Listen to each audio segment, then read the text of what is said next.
Reluctant Entrepreneur Tarot. I'm Diana Ideas, Master Certified Coach, and this video takes you behind the scenes of Reluctant Entrepreneur Tarot Card 6 Partnership. So in this card, we have a partnership here symbolized in an embrace, a close hug. This is actually a couple, but it doesn't necessarily need to be a couple. And then it's overlaid with the structure of a building, whether it's a cathedral. There's a sense of both structure and also the divine. And so I'll talk a little bit more about where that comes from when we talk about the tarot card this is based on, which is the Lovers. But to think about this from a reluctant entrepreneur perspective, oftentimes reluctant entrepreneurs may be reluctant either because of their partners. I don't want to put my partner in a financial situation. I'm not sure if I can support that. That's a lot of ambiguity to put on my partner, and or I'm the breadwinner or in the family, and so what's this going to mean? They may not have the support network. Oftentimes, a lot of the entrepreneurs I talk to are solo entrepreneurs, so they don't necessarily have the support structures in place, whether those are personal or professional. So from a personal level, I didn't have a lot of people in my life that were entrepreneurs. I had a couple of very close people to me who had tried entrepreneurship and did not succeed in entrepreneurship or were challenged by it. But I didn't necessarily have that network of business owners until I started working as a business coach and working with clients. So part of my identity, which we'll get to later in the deck, my identity had to shift and kind of shift into a more kind of entrepreneurial mindset. And some of that entrepreneurial shift also had to do with my community. Who in my community could support me with graphics, with CPA, with web stuff, with legal, but then also how did my friends, family, loved ones adapt to a very different lifestyle and a very different working relationship? So partnership is one of the things for entrepreneurs at some point to consider. There's a lawyer in my network who wrote a book called Marriage Without the Sex, and it's specifically about partnership. And there is an enmeshment and embedding a structure, especially if that partnership is a legal partnership, be that a romantic union or a business partnership. You're looking at paperwork and legality and things like that. So, looking at whether you're looking at love or outsourcing or just community, there's a lot evoked here with partnership. So the quote associated with this card is no matter how brilliant your mind or strategy, if you're playing a solo game, you'll always lose out to a team. So this is one of the quotes I was thinking for this card was the sum is greater than the whole. The whole is greater than the sum of the parts. And so thinking about who in your network, those strategic alliances, or, do the partnerships, friendships, relationships in your life make you stronger? Are they challenging you? When you think about the foundation that they build, is it a positive foundation? Is it a negative foundation? So you have the light shining down from the top of this card because tarot has the divine or spirit kind of integrated in it. So the idea here is that this is a blessed union. It's that blessed support. And you'll see that as we look at the Lovers card, we have the Lovers and there's divine oversight. So what's interesting, this card is full of symbolism, and there's a lot here. So people in a tarot reading often seeking love are very excited about this card. Sometimes, though, also this card can be challenging because it indicates the relationship and challenge of relationship, even if that's not what you're seeking. So whether or not you're looking for business partnership, this is something to consider. And I would broaden the scope if partnership feels daunting or too much, if you're thinking about one person, and look instead at community and support. And then we have that kind of angel with the divine intervention. What's interesting as I was researching this card is actually this card is very different. The Rider-Waite deck is considered the traditional deck in tarot. It's what most people associate with traditional, but apparently the Lovers is very different from its predecessor. And so some authors in tarot talk about choice and what choices are we making. So that's something that's integrated potentially behind the scenes as well, but like choice of partnership, choice to outsource, choice of community, choice of asking for support or not. So just food for thought on that. So about the Lovers, Jessica Dorr in Tarot for Change says, so it seems worthwhile when preparing to enter into a partnership or union to consider what lessons and skills am I ready to learn? And instead of asking, is this person right for me? We could ask, is this person someone with whom I can learn the lessons I'm wanting to learn, and then some I don't see yet? So as we think about the reluctant entrepreneur's journey, or at least the entrepreneur's journey, the choice of partnership, looking at both the relationship, the structure, and then also the integration of fate or divine or spirit, however you want to look at it. There's a lot here with this partnership card and with the lovers card.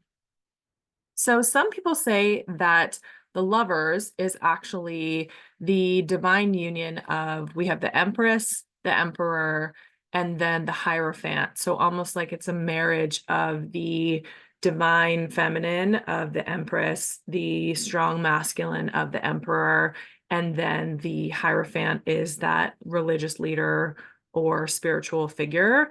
And then the partnership, the lovers, is that union with that divine oversight and structure. So I bring this up. I can see relationships between innovation and sales, what that does to your money, and the money that potentially allows you to outsource, or your need to outsource, or your need for community, especially as money kind of waxes and wanes like the moon.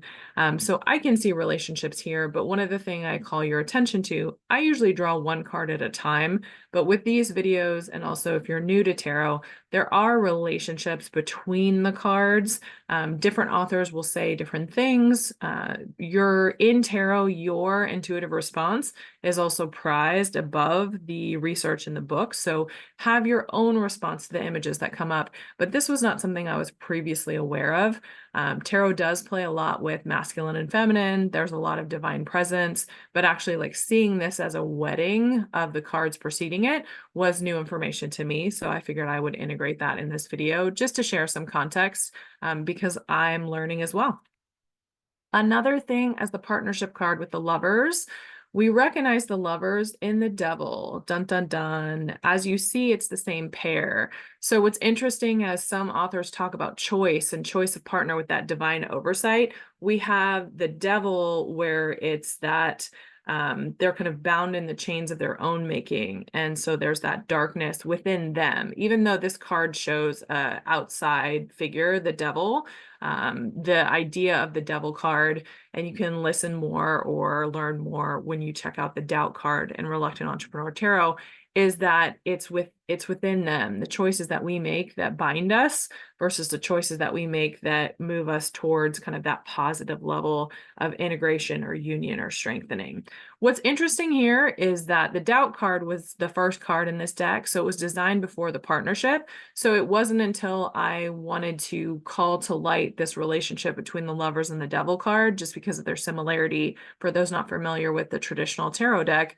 But in reality, it kind of looks like you're outside the gates with doubt, and then that archway behind the cat and behind the gate could potentially be into this partnership. So that was actually not intentional. That maybe is just how things played out because the partnership card came after the doubt card. But it's interesting as you look at and respond to images. So part of the reason that stained glass was so prevalent is because it predates literacy. And so the stories are in the glass, in the pictures, oral history, visuals, cave drawings, things like that. So, there are a lot of images at play. So pay attention to, especially if you have the deck in your hands, see what speaks to you, look at these images.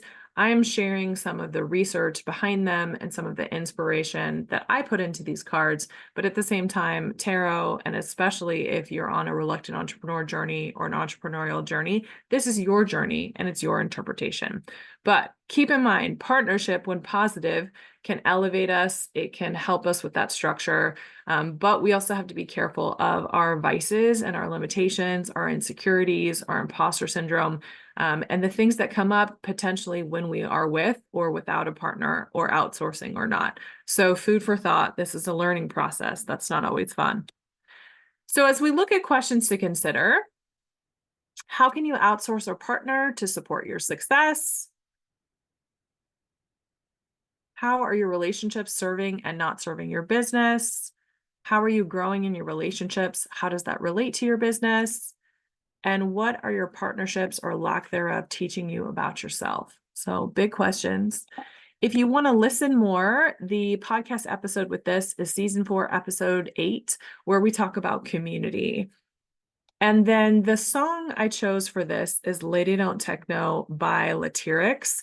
And part of why I chose that song, it's actually one of the songs that I wrote my senior thesis in college about feminism in hip hop or feminism, maybe more specifically in underground hip hop.